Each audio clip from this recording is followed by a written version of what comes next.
Hey guys, welcome back to the channel. We are back yet again, more King Ranch content, trying to get ready for Rocky Top. I know you guys are seeing this video after Rocky Top, but you know, gotta spread out the content, I suppose. So today we're gonna be tackling quite a few things on this. Number one, Abingdon Buff and Shine. Got this thing looking fresh again. Got it detailed inside, outside, looks a million times better. Kind of made me see more imperfections, but you know, is what it is. That's the way anything goes. So we have some tunes to load in here from one of the OGs in the game through SCT. We have some traction bars to put on here, some shocks, and then we got new wheels and tires for this old girl as well. So I will get her on the lift. We'll lay out the traction bars and get to welding away. Okay, so we went with Longhorn Fab 72-inch traction bars. You guys can see I already started getting them set up for us, but they are the DOM tubes and the Heim joints there. Oh my goodness, look at how big that moth is. And this is how I do it. So we got the weld on kit. What I do is I get the Heim set in here, I tighten them down, I make sure these are flat and level, and then I look at the truck. Now on Fords, generally I try to stay right in line with the frame rail there. With a 72-inch bar, if my memory serves me correctly, we are just in front of the fuel tank. Could be a little off on that, but I think that's where they normally are. And you want them pretty much perpendicular on the axle. So if you guys imagine this is the axle, you don't want them too far forward, you don't want them too far back, you want them straight down. Obviously looking at it from this angle. So I will go ahead and grind a bunch of material off, rust, apparently a lot of Georgia clay, and get our surface prepped. From there, we will weld our tabs on, the 2 on each side. Once that's done, we'll thread the bars on to the Heim. We will thread the other Heim on, put our brackets there, swing them up to the frame, and weld them in. You can bolt them, absolutely. I find it's easier just to weld them.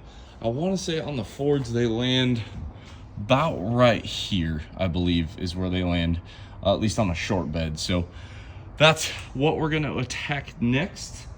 And then for shocks, we'll go through this real quick. We just went with Bilsteins. I almost got Foxes, but I don't know. We got the 24-186-018s. I believe those are,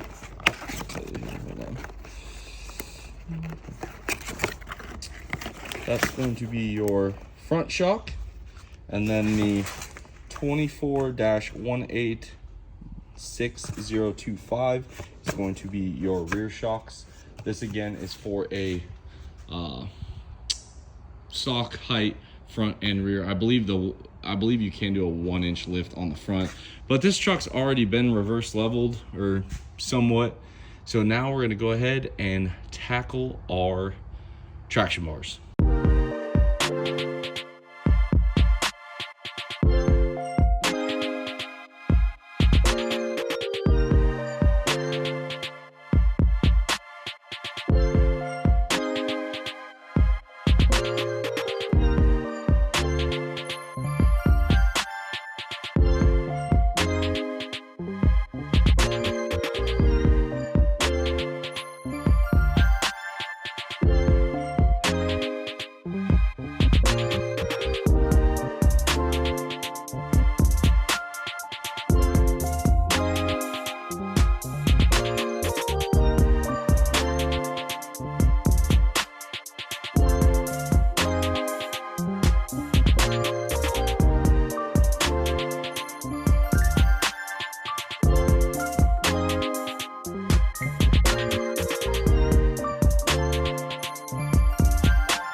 Okay, so we have our brackets tacked. I set them with a Klein magnetic angle finder. That's how I do it. They are within 1/10 of a degree, so we're going to call that good enough. As you guys can see, the surface prep, not too long.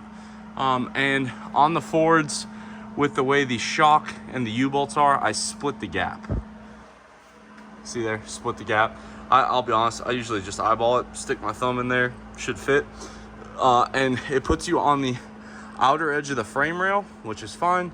You guys follow that line. Puts us kind of more on the center. Now with the Ford frames not being fully boxed, it gives us a little bit of a predicament. I try to shoot to be more on the angled side, so to speak. That way I can't flex the frame rail as much. I'm not going to say it's the best, but if you were worried about it, you could always box the frame kind of where the traction bars land. And I know there's some people that don't like welding on frames. You know, pick your poison. I'm going to get these bars, basically spin the bars onto these threaded rods here, get it hooked up on the other side, and then you guys will see I just literally swing it up, grind, weld, and that's about it for these. These are super easy on a 4-post lift because you're already at ride height.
Forward brackets tacked in. Now it is time to serenade you guys with probably 30 minutes of MIG welding. My least favorite thing in Crocs no socks. So I'm gonna go ahead and burn my toes and get this done. And then after that, all I do is I take a little can of aerosol overhaul and paint these, Loctite these down. And on your preload, I always go a little bit harsher. I go like 3/4 of a turn on these, even for a street truck. Like, it's a factory race truck, it'll be fine. So I'm gonna get to burning this in.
All right, a little faster, about 16 minutes, fully burned in.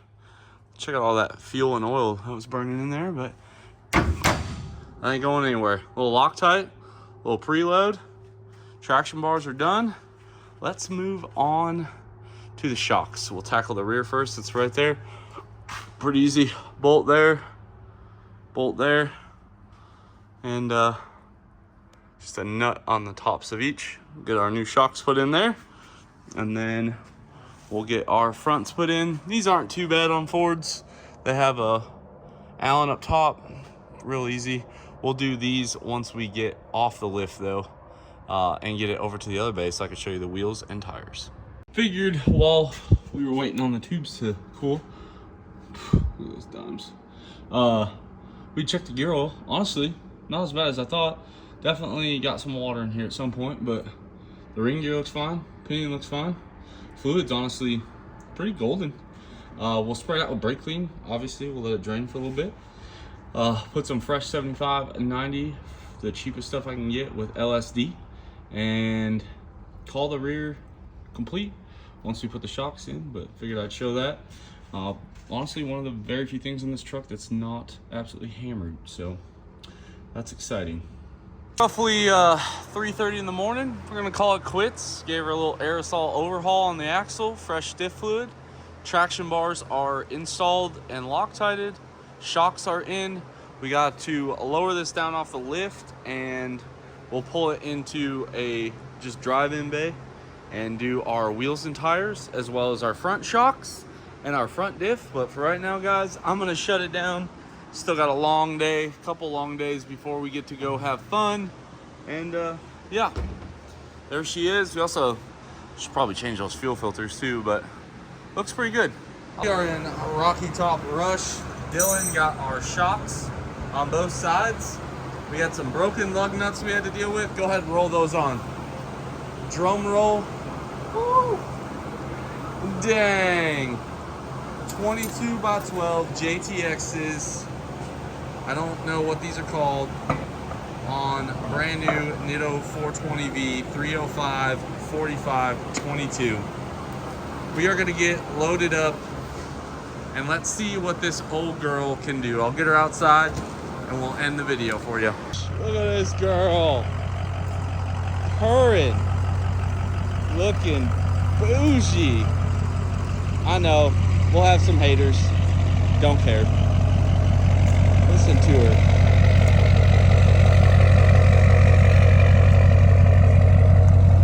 Tell you what, guys, I don't know what kind of cat we have on here, but really lets this truck breathe.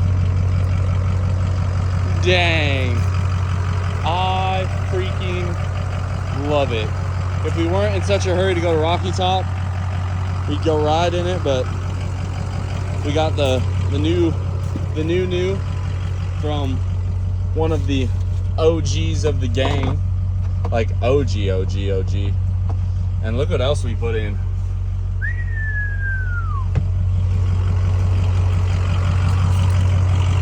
Check it out, guys.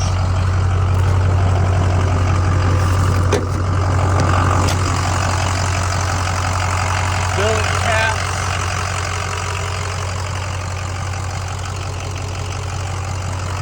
Got nitrous ran into the intake. We'll play around with that maybe this weekend.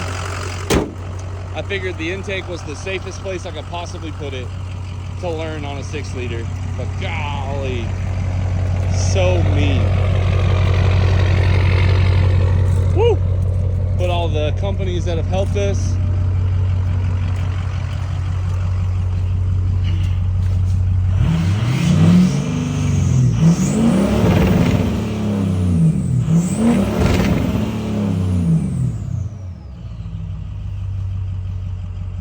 Heck yeah. We are headed, loaded for Rocky Top. Got the side-by-side, the 6-liter Duramax as tow pig. We're gonna end the video here. Hopefully you guys like this last little bit. Again, those Bilstein shocks, those Longhorn Fab traction bars, a quick Nitrous Express kit, and then we also banged out the JTX 22x12s, 305 45 22.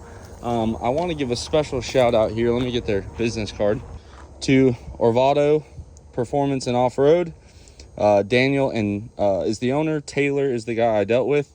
Awesome company in North Carolina. I will definitely be back again. Mounted balance, no issues. Hopefully I see you guys at Rocky Top. I know this video is going to be like a week late. Our next couple videos will be related to Rocky Top, but hopefully you guys like this one. Drop your comment down below, subscribe if you are not already, and as always, I will catch y'all on the next one.